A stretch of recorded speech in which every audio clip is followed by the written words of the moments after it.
Very good morning साथियों। तो हम बात करने जा रहे हैं मगध साम्राज्य की।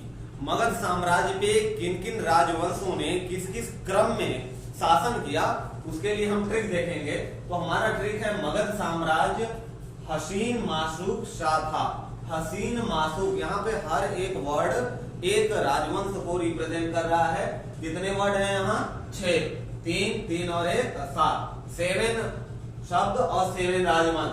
तो ह से हो गया आपका हर्यक राजवंश, हाँ, और सी से शिशुनाग, न से नंद वंश, मा से मौर्य वंश, सु से शुंग वंश, कण्व वंश और सातवाहन वंश। अच्छा, अगर हम हर्यक वंश की बात करें तो हर्यक वंश का संस्थापक कौन था भाई? बिंबिसार। बिंबिसार संस्थापक था। कब इसने स्थापना की थी? तो 544 ईसा पूर्व में, ठीक है, 544 ईसा पूर्व में बिंबिसार ने मगध साम्राज्य में हर्यक वंश की नींव रखी थी। बिंबिसार क्या था? बिंबिसार आपका बौद्ध धर्म का अनुयायी था। बौद्ध धर्म का अनुयायी था। कौन? बिंबिसार। बिंबिसार ने लगभग 52 वर्षों तक शासन किया था। कितने वर्षों तक भाई? 52 वर्षों तक। और बिंबिसार के राजवैद्य का नाम था जीवक।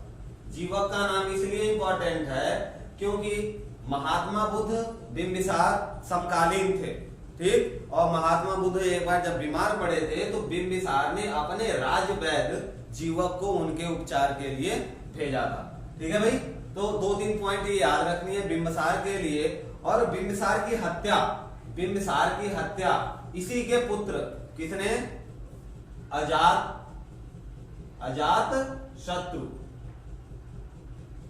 शत्रु ने कर दी थी। कब कर दी थी भाई? 52 साल बाद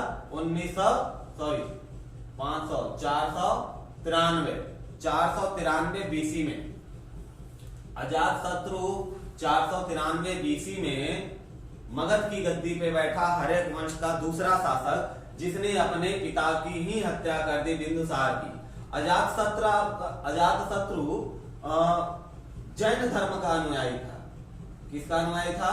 जैन धर्म, ठीक है। और अजातशत्रु के बारे में क्या? इसने क्या 32 सालों तक शासन किया।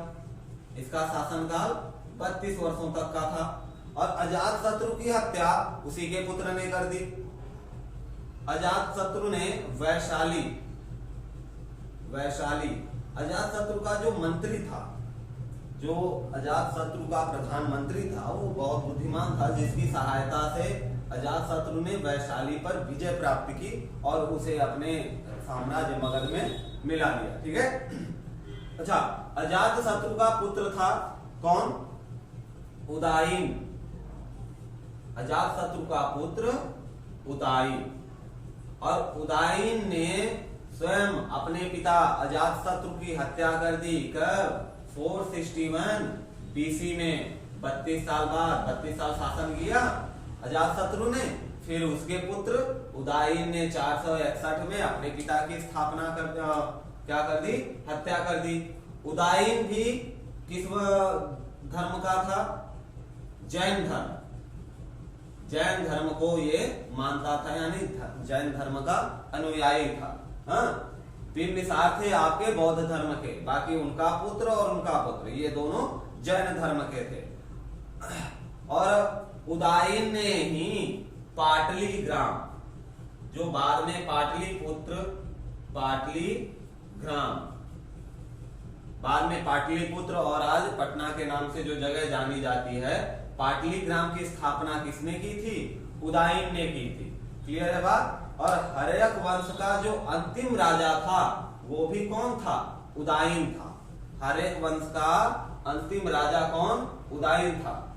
इसने 461 से लेके कब तक? 412 बीसी तक शासन किया, ठीक। अब हुआ क्या? अंतिम राजा था तो अब किसकी वंश, कौन सा वंश आया? शिशुनाग वंश आया। शिशुनाग वंश का संस्थापक शिशुनाग ही था। और शिशुनाग ये उदाईन है, उदाईन का अमात्य था। उदाईन का अमात्य कौन था? शिशुनाग था। और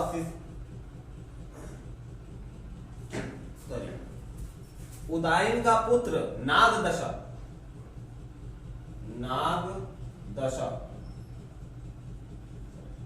नागदशक था उदायन का पुत्र, और इसका अमात्य था कौन? शिशुनाग। उदायन अंतिम राजा नहीं है, इसका पुत्र नागदशक आखिरी राजा बना था। ठीक है, नागदशक आखिरी राजा था हर्यक वंश का, और नागदशक का अमात्य था शिशुनाग, और शिशुनाग ने इसे पद से हटा के 412 बीसी में, तो ये 412 बीसी तक उदायन नहीं है, 461 बीसी में उदायन गद्दी पर बैठा। फिर उसका पुत्र शिशुनाग जो कि अंतिम राजा था नागदशक, वो गद्दी पर बैठा, और नागदशक को शिशुनाग 412 बीसी में पद से हटाकर स्वयं गद्दी पर बैठ गया। कहां की गद्दी पर? मगध की साम्राज्य पर। ठीक है, मगध की गद्दी पर। और शिशुनाग का जो उत्तराधिकारी हुआ, शिशुनाग ने शिशुनाग वंश की स्थापना की, और शिशुनाग का जो उत्तराधिकारी था, शिशुनाग के उत्तराधिकारी का क्या नाम था? कालाशोक। क्या नाम था भाई? कालाशोक। और कालाशोक नागवंश का एक प्रतापी राजा हुआ। उसके बाद कालाशोक का जो उत्तराधिकारी था, या ये कह लें कि शिशुनाग वंश का अंतिम राजा नंदवर्धन,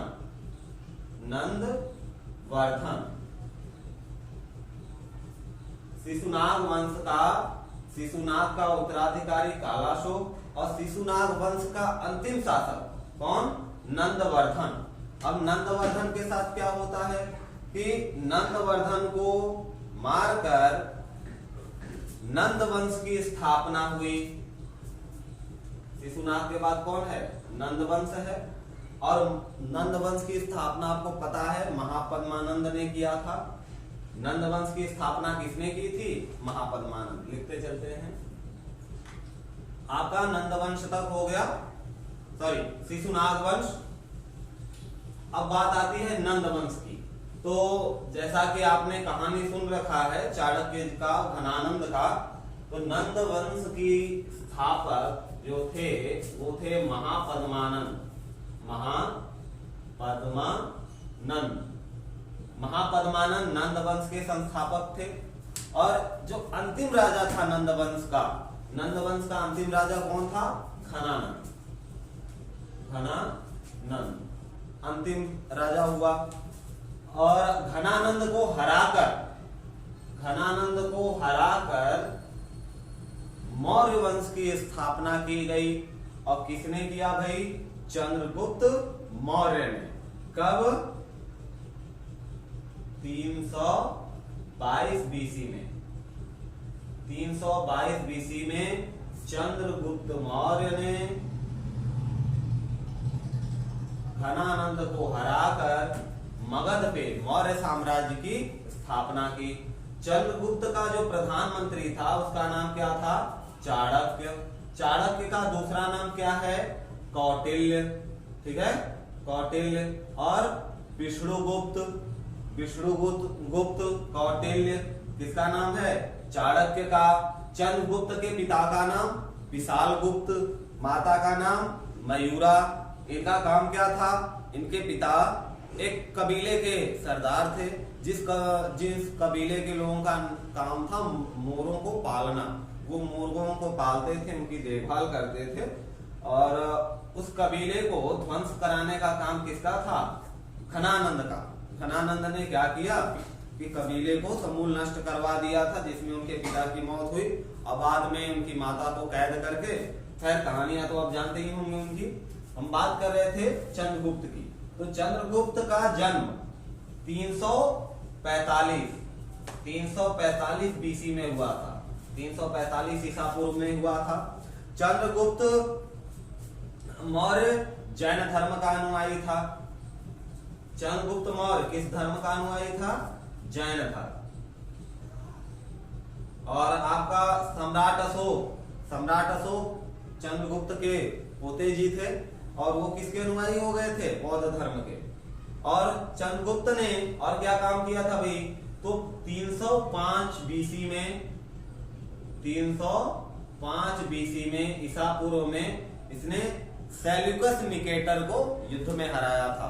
और सेल्यूकस निकेटर तो जानते ही हैं किसका सेनापति था, सिकंदर का सेनापति था। तो सेल्यूकस निकेटर को 305 ईस्वी में चंद्रगुप्त ने हराया था और चंद्रगुप्त की मृत्यु 298 बीसी में हुई। इनकी जो मृत्यु है, जो मौत है, वो 298 बीसी में हुई। और वो भी क्यों हुई? श्रवण बेलगाम श्रवण के लिए कोई त्योहार था इनका, और ये व्रत थे, उपवास रखे हुए थे, उपवास में ही इनकी मृत्यु हो जाती है। ठीक है। अब चंद्रगुप्त का जो मौर्य वंश का दूसरा शासक है वो हुआ बिंदुसार। मौर्य वंश का दूसरा शासक कौन हुआ? बिंदुसार। और कब हुआ भाई? जब चंद्रगुप्त की मृत्यु हुई 298 में, 298 बीसी में। मौर्य वंश में अगला शासक कौन है? बिंदुसार। देखिए, अभी हमने हर्यक वंश का संस्थापक देखा था तो वो बिंबिसार था, ये बिंदुसार है। हाँ, बिंदु का लड़का था।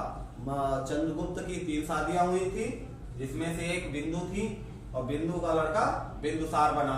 और ये 298 बीसी में ईसा पूर्व में मगध की गद्दी पर बैठा। और क्या भाई? और बिंदुसार आपका आजीवक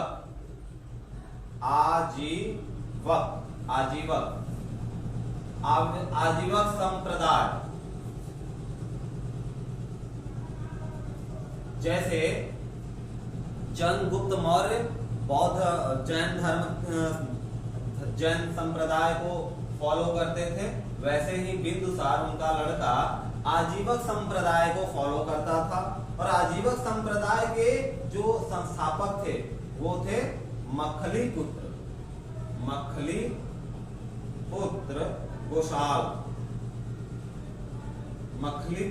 गोशाल। ये संस्थापक थे आजीवक संप्रदाय के। ठीक है। ये हिंदू धर्म का ही, हिंदू संप्रदाय का ही एक अभिन्न अंग है, एक भाग है। आगे जब हम लोग हिंदू धर्म, ईसाई, बौद्ध, ये सब धर्मों के बारे में पढ़ेंगे तब वहां आप देखेंगे इनका जिक्र जरूर आएगा। ठीक है। बिंदुसार को वायु पुराण में भद्रसार के नाम से जाना जाता है, उनका जिक्र है। वायु पुराण में जिक्र किया गया है किसका? बिंदुसार को। किस नाम से? भद्रसार। बिंदुसार को भद्रसार के नाम से बोला गया है। कहां पे? वायु पुराण में। क्लियर है बात? और बिंदुसार को ही 16 राज्यों का विजेता, जैसा कि हमने अभी स्टार्टिंग में बात की कि मगध साम्राज्य 16 महाजनपदों से मिलकर बना था, तो ये 16 राज्यों का विजेता बोला जाता है किसे? बिंदुसार को। ठीक है। और बिंदुसार के दरबार में, सभा में 500 लोगों की एक मंडली थी। 500 लोगों की क्या थी? एक मंडली थी, जिसका प्रधान खल्लाटक, जिसका प्रधान कौन का था? खल्लाटक। जैसे भारत में संसदीय प्रणाली चल रही है शासन व्यवस्था को चलाने के लिए, पार्लियामेंट बनी है, वैसे ही बिंदुसार ने भी अपने शासन व्यवस्था को चलाने के लिए 500 सदस्यों की एक कमेटी टीम बना रखी थी, जिसका प्रधान खल्लाटक था। ठीक है भाई। अब बिंदुसार का पुत्र कौन आया? अशोक आया। ठीक। हम बस मेन पॉइंट पे बात कर रहे हैं। अभी इनके ऊपर तो कहानियां बहुत सारी हैं, इनके कार्य क्या क्या हुए, और इन लोगों ने कहां पे विजय प्राप्त की, किन देशों को, किन राज्यों को अपने देश में, अपने राज्य में मिलाया, वो सब बातें हम समय समय पे देखते चलेंगे। अब अशोक की बात थोड़ी सी कर लेते हैं। तो अशोक के बारे में जानते ही हैं कि कलिंग युद्ध के बाद इसका हृदय परिवर्तन हो गया था और बौद्ध धर्म का अनुयायी बन गया और अपने पुत्र महेंद्र और पुत्री संघमित्रा को श्रीलंका बौद्ध धर्म के प्रचार के लिए भी भेजा था। और अशोक की जो सबसे बड़ी कामयाबी रही, अभी जो उसके लिए याद किया जाता है, वो शिलालेख और स्तंभ लेख के लिए अशोक को याद किया जाता है। हाँ, ये हृदय परिवर्तन वाली भी घटना के लिए हम याद करते हैं, तभी तो अशोक महान कहलाए। ठीक है, जब इन्होंने युद्ध के न करने की निर्णय ली, कलिंग के मैदान में जब देखा कि सिर्फ नरसंहार ही हुआ है, खून की नदियां बह गई हैं, दया नदी में पानी कम खून ज्यादा बह रहा था, तो अशोक ने हथियार रख दिए हमेशा के लिए और बौद्ध धर्म का अनुयायी बन गया। ठीक, अच्छा, अशोक 269 में, ठीक है, कब 269 में मगध की गद्दी पर बैठा था। 269 BC, सब ईसा पूर्व की बात हो रही है। आई होप ईसा पूर्व का मतलब समझते होंगे, सब ईसा पूर्व की बात हो रही है। अशोक 269 में गद्दी पर बैठा और इसकी माता का नाम था सुभद्रांगी, सुभद्रांगी। अशोक की माता का नाम सुभद्रांगी, पिता का नाम बिंदुसार। ठीक है, अशोक ने 84,000 स्तूपों का निर्माण कराया था। किसका निर्माण? 84,000 स्तूपों का निर्माण कराया था। अच्छा, आपको शिलालेख वगैरह लेखन की प्रणाली, अगर अभिलेख की बात की जाए तो अशोक के शासनकाल में 3 तरह के अभिलेख मिलते हैं। कितने तरह के अभिलेख मिलते हैं भाई? 3 तरह के अभिलेख मिलते हैं। एक तो है आपका शिलालेख, और दूसरा स्तंभलेख, और तीसरा गुफा, जिसे कहते हैं गुहा। ठीक है, गुफाओं में भी जैसे एलोरा अजंता की गुफाएं हैं, वैसे रचना मिली है अशोक की। स्तंभलेख यानी खंभे के ऊपर, और शिलालेख यानी बड़े बड़े पत्थरों के ऊपर, चट्टानों के ऊपर। तो अशोक के शिलालेखों की संख्या आपसे अक्सर पूछा जाता है, तो कितनी शिलालेखों की संख्या है इनकी? 14। शिलालेखों की संख्या कितनी है? 14 है। और सबसे पहली शिलालेख 1750 में ढूंढी गई थी। ठीक है, 1750 में खोजी गई थी, मिली थी पहली शिलालेख। और इसको पढ़ने में जो सफलता है वो 1837 ढूंढी गई थी 1750 में, और पढ़ने में सफलता पहली बार मिली थी कब? 1837। इनकी संख्या कितनी है शिलालेखों की? 14 है। और शिलालेखों का प्रचलन सर्वप्रथम अशोक ने ही कराया था। स्तंभलेख की बात करें तो स्तंभ की संख्या कितनी है भाई? स्तंभलेखों की संख्या 7 है, और ये किसमें लिखी गई हैं? ब्राह्मी लिपि में लिखी गई हैं। ठीक है, स्तंभलेखों की संख्या कितनी? 7, और ये लिखी गई है किसमें? ब्राह्मी लिपि में। ठीक, अब मौर्य वंश के बाद आता है हमारा शुंग वंश। तो शुंग वंश और कर्ण वंश के लिए ज्यादा समय नहीं लगा था, मगध में ये अपना ज्यादा पैर नहीं जमा पाए थे। उसके पहले ही जैसा कि आप देख रहे हैं कि राजतंत्र में खुद के पुत्र से ज्यादा खतरा है दुश्मन की अपेक्षा। तो शुंग वंश की बात करें तो शुंग वंश का जो संस्थापक है कौन था भाई? पुष्यमित्र शुंग। पुष्यमित्र शुंग क्या है? संस्थापक है। किसका? शुंग वंश का। और पुष्यमित्र शुंग ने जो राजधानी है अपनी, राजधानी को कहां बनाया? विदिशा। विदिशा आज के डेट में कहां है भाई? मध्य प्रदेश में। मध्य प्रदेश की एक जगह शहर है विदिशा। पुष्यमित्र शुंग ने अपनी राजधानी कहां बनाई? विदिशा। पुष्यमित्र शुंग ने 2 बार अश्वमेध यज्ञ किया था। कितनी बार? 2 बार। क्या किया? अश्वमेध यज्ञ। और जो याद रखने वाली पॉइंट है वो है कि पतंजलि के सहायता से इन्होंने यज्ञ किया था। यानी पतंजलि किसके समकालीन थे? पुष्यमित्र के। पतंजलि किसके समकालीन थे? पुष्यमित्र के। तो पतंजलि की सहायता से ही इसने 2 बार अश्वमेध यज्ञ किया था। ठीक है, और भरहुत स्तूपों का निर्माण किसने कराया? भरहुत स्तूप का निर्माण किसने कराया था भाई? पुष्यमित्र शुंग ने।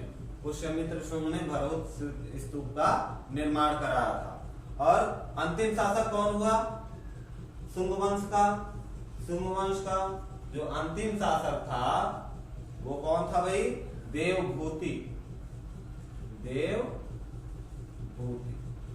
देवभूति अंतिम शासक था। किसका? शुंग वंश का। देवभूति को वासुदेव ने हत्या कर दी। कब हत्या कर दी? 1703 बीसी को। अब हम देखेंगे कण्व वंश की शुरुआत कैसे हुई। शुंग वंश में अंतिम शासक कौन रहा? देवभूति। तो देवभूति से फिर कहानी शुरू होगी। अब एक आते हैं आपके वासुदेव। कौन आते हैं? वासुदेव जी। और वासुदेव ने क्या किया कि 73 बीसी ईसा पूर्व में देवभूत की हत्या कर दी और मगध की गद्दी पर बैठ गया। ठीक है। अब यहां से शुंग वंश समाप्त, शुरू हो गया कौन? कण्व वंश। तो कण्व वंश का संस्थापक कौन आया आपका? वासुदेव। कब इसने स्थापना की? 73 में, 73 बीसी में। ठीक है। मगर और अंतिम शासक कौन बना कण्व वंश का? सुशर्मा अंतिम शासक बना। किसका? कण्व वंश का। अब सुशर्मा का क्या हुआ भाई? तो सिमुक एक सातवाहन वंश का संस्थापक निकला का सिमुक। कौन था? सिमुक। सिमुक ने क्या किया? सुशर्मा को इसने 60 ईसा पूर्व यानी 60 बीसी में परास्त कर दिया और मगध की गद्दी पर सातवाहन वंश की स्थापना की। सातवाहन वंश के लिए आपको पता ही है कि ये अकेले व्यक्ति नहीं था, बल्कि 7 लोगों की अपनी एक टीम थी। ठीक। जिसमें सतकर्णी आते हैं, 3-4 सतकर्णी हैं। तो सातवाहन में 7 लोगों की टीम थी जिन्होंने मगध की गद्दी पर सिमुक के नेतृत्व में सुशर्मा को हराकर 60 बीसी में 60 बीसी में ईसा पूर्व में मगध के साम्राज्य में नींव रखी। किसकी? सातवाहन वंश की। क्लियर है बात इतनी? और क्या? अब सातवाहन वंश के काम की बात की जाए तो चांदी सीसा, सोना नहीं, चांदी सीसा और